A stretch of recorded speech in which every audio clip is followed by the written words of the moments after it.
22 թվականի վերջին ջերմուկյան Վարդենիսյան դեպքերից պատերազմական մարտական գործողություններից հետո, երբ որ Իրանում հանդիպեցինք լուսահոգի իրենց Աբդուլլահյանի հետ, արտգործնախարարի, նա մի այսպիսի նախադասություն ասեց, ես վերցրեցի հեռախոսը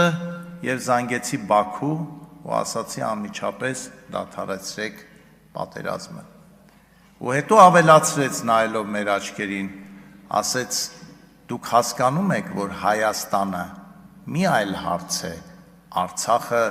մի այլ հարց, իհարկե նա ասեց Լեռնային Ղարաբաղ, ասեց Լեռնային Ղարաբաղը, ինչպես մենք, այնպես էլ ամբողջ միջազգային հանրությունը ճանաչել էր ու ճանաչում է Ադրբեջանի Հանրապետության մաս։ Մենք մեզ խաբելով ապրել ենք, մենք մեզ խաբելով հազարավոր տղաների, հերոսների կյանքի արժանացել այդ խաբելը։ Ես ուզում եմ դուք այն որ ասում են Արցախը վերցրեցին եւ տվեցին, մենք որևէ մեկը չէր կարող Արցախը վերցնել եւ տալ, եթե այն մերը լիներ։ Մերն էր մեծ հայքի մի մասն էր, այնպես ինչպես Գանձակը, այնպես ինչպես Ղազախը, այնպես ինչպես Թովուզը, այնպես ինչպես Իգդիրը, այնպես ինչպես Մուշը, որոնք մի ժամանակ եղել են մեծ հայքի մի մասը։ Բայց այդ մենք գիտենք ու մեզ է հետաքրքիր եւ որևէ մեկին, այդ թվում Ռուսաստանին, Իրանին, չգիտեմ Մադագասկարին, դա որևէ կերպ հետաքրքիր չի եղել։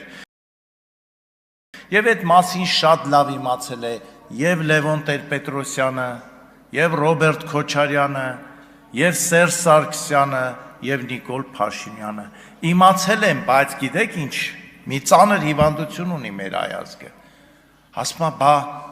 ամոթ չի ճիշտ ասել, ամոթ չի գանք տուն եւ մեր սիրելի կնոջը երեխաներին ասել, երեխաներ, սիրելի կին, այն ավտոտնակը մերը չի, որովհետեւ ոչ փաստաթղթով է մերը, ոչ էլ մենք կարանք դա պահենք, բայց ամոթ է ասի։ Եվ ընկնում է ինչպես ամեն մի հայ, այդպես էլ մեր ցանկացած ղեկավար։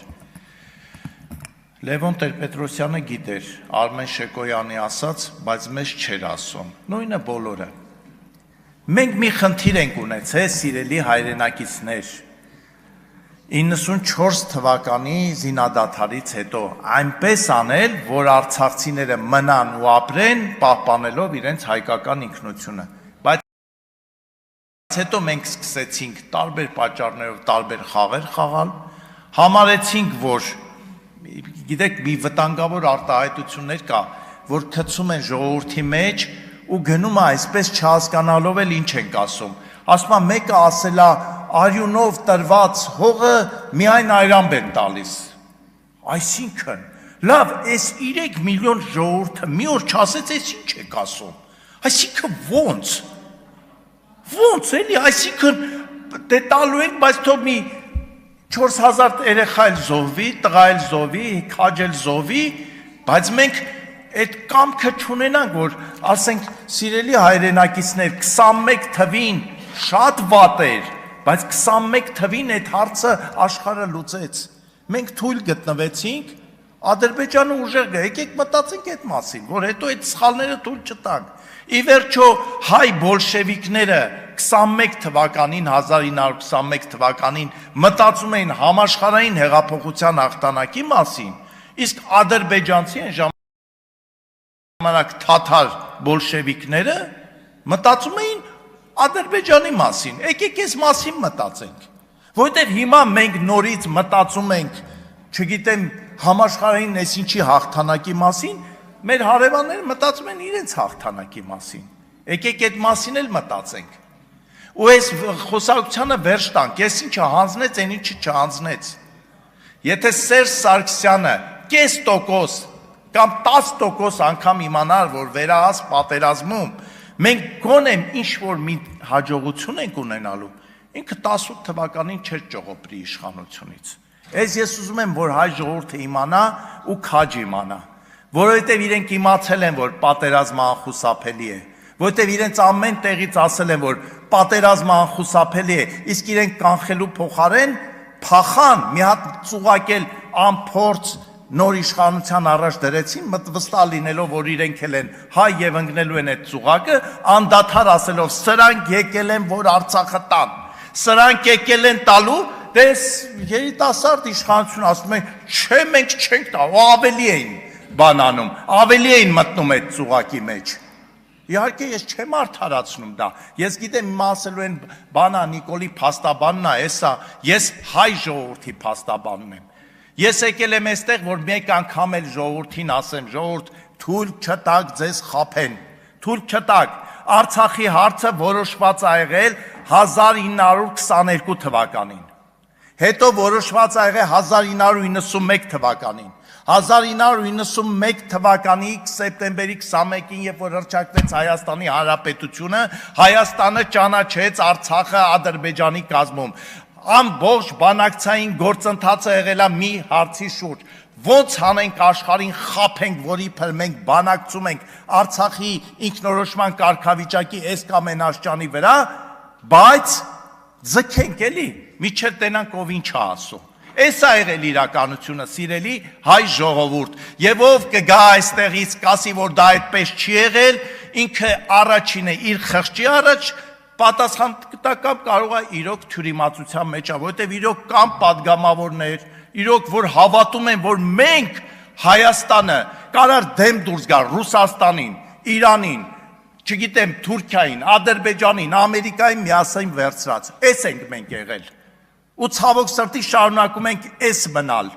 Երբ որ անկեղծ խոսակցության փոխարեն մի փոքր շեղվեմ, այսօր Գառնիկ Դանելյանը շատ ճիշտ որոշ գնահատականներ տվեց այսօրվա իրականության։ Եկեք մտածենք, այս մեր ներքին գրաքննությունը որն է, որ մեկին զորամաս ենք թողում, մեկին չենք թողնում։ Դա էլ է, չէ՞ խոսում, կամ ես հիմա էլ ժամանակը լրանում է, մի կոչ եմ անում եւ վարչապետին եւ եկեղեցուն։ Վարչապետին խնդրում եմ առժամանակ, քանի որ իր խոսքը միշտ ընկալվում է որպես պետության, իշխանության խոսք, եկեղեցու վերաբերյալ որևէ հայտարարություն չանի, բայց եկեղեցուն էլ կոչ եմ անում, հանուն հայ առաքելական եկեղեցու։ Շատ արագ կողմնորոշվեք, ներքին փակ ժողով արեք, ու եթե մի քիչ կես աշճան սիրում եք հայ առաքելական եկեղեցին, հրապարակային ձեր ժողովներից հետո պատասխանեք հնչող մեղադրանքներին եւ հետեւություն արեք։ Հետեւություն արեք, որովհետեւ շատ ներողություն եմ խնդրում, կես րոպեով ավարտեմ, այս գիշերը պատահաբար այդ էջը բացեցի, որովհետեւ հետո հասկացա, որ այս պիտի ասեմ ես։ Պողոս Առաքյալի թուղթը գաղատացիներին մի հատված կա, ասում է եղբայրներ, դուք կոչված եք ազատության, միայն թե ձեր ազատությունը սոսկ մարմնի ցանկությունների համար չլինի, այլ սիրով ծառայեցեք միմյանց, որովհետև ամբողջ օրենքը այս մեկ խոսքի մեջ